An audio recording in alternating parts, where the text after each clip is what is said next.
बिस्मिल्लाहिर्रहमानिर्रहीम। आज हम इलेक्ट्रॉन की एनर्जी कैलकुलेट करने के लिए फॉर्मूला डिराइव करेंगे।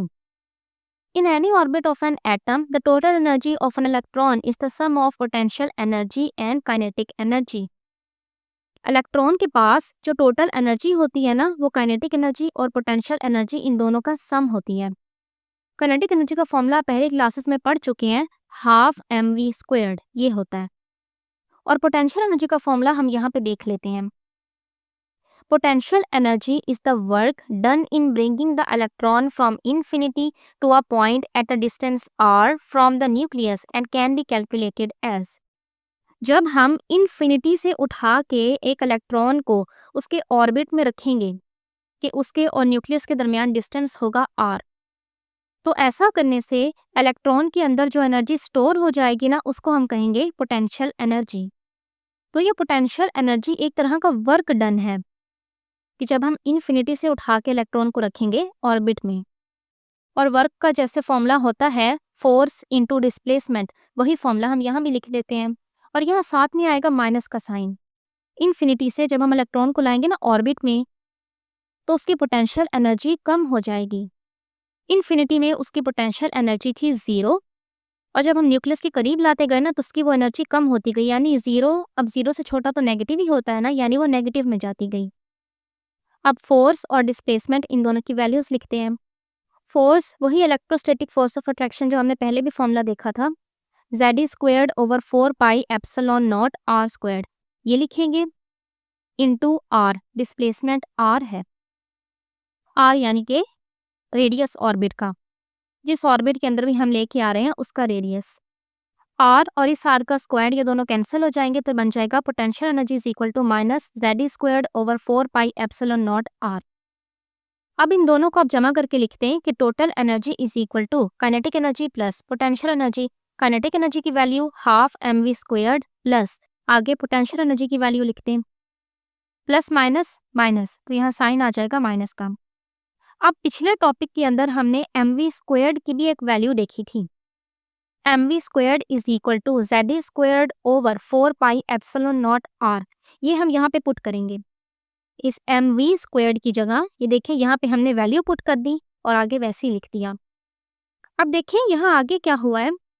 आप देखिए ये दोनों ब्रैकेट में जो चीज़ें हैं ये दोनों बराबर है ना, इसके साथ लिखा हुआ है हाफ और इसके साथ कुछ नहीं लिखा हुआ यानी कि 1, और बीच में माइनस का साइन है ना, यानी आप हाफ -1 इसको सॉल्व करें तो आंसर आता है -हाफ।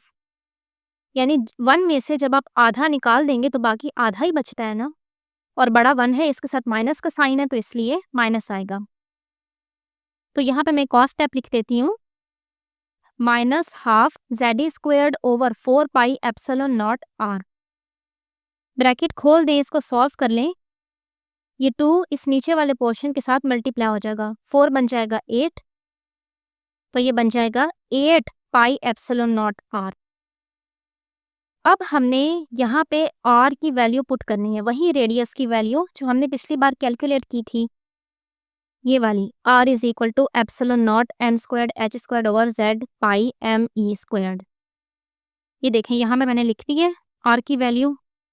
अब आप इसको ज़रा सा अरेंज कर दें, ये जो चीज़ें नीचे है ना इनको उठा के ऊपर कर दें, तो ये इस तरह का बन जाएगा।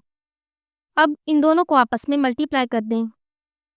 जैसे कि देखिए इसके अंदर लिखा हुआ है -mz² E4 हो गया है, क्योंकि E यहाँ भी था E² यहाँ भी था E², 2 2 सा 4 होता है इसलिए, और नीचे वाली वैल्यूज़ को भी लिख दिया।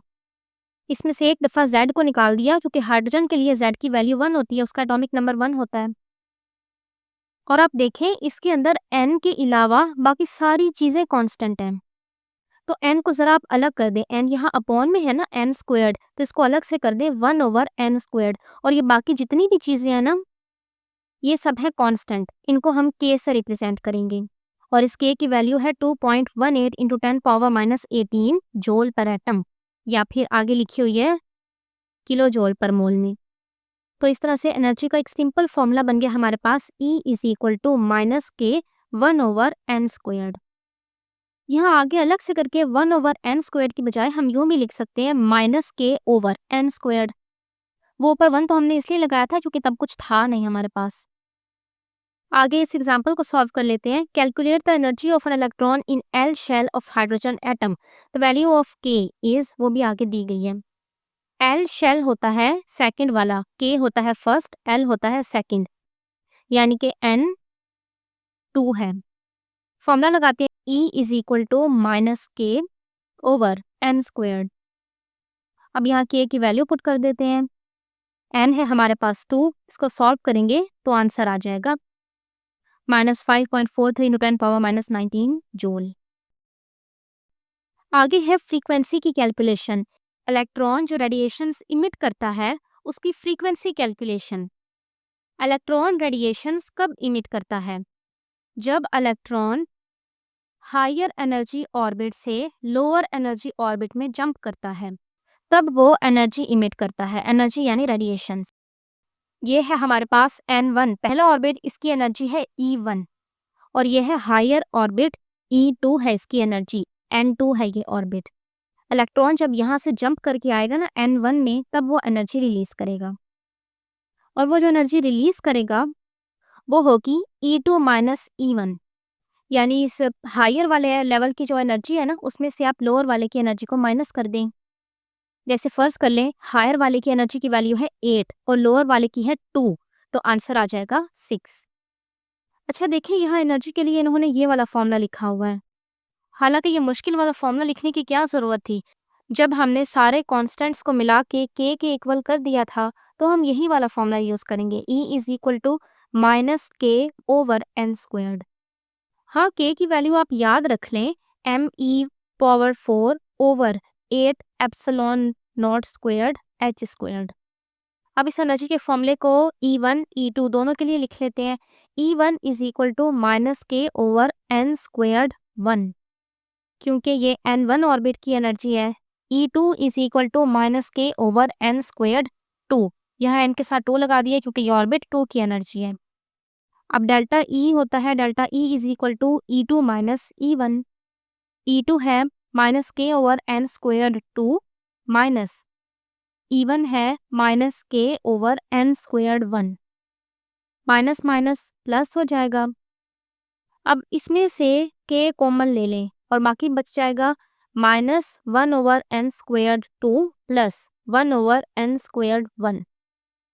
हमने ऊपर 1 1 इसलिए लगाया है क्योंकि ऊपर कुछ भी नहीं है लगाने के लिए, n तो नीचे आ रहा है ना, तो ऊपर हमने 1 लगा दिया।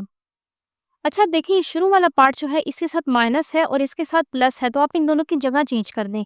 शुरू में प्लस वाली वैल्यू अच्छी लगती है, तो इसको यूं लिख दें 1 over N squared 1 minus 1 over N squared 2। तो ये हमारे पास डेल्टा E के लिए फॉर्मूला बन गया।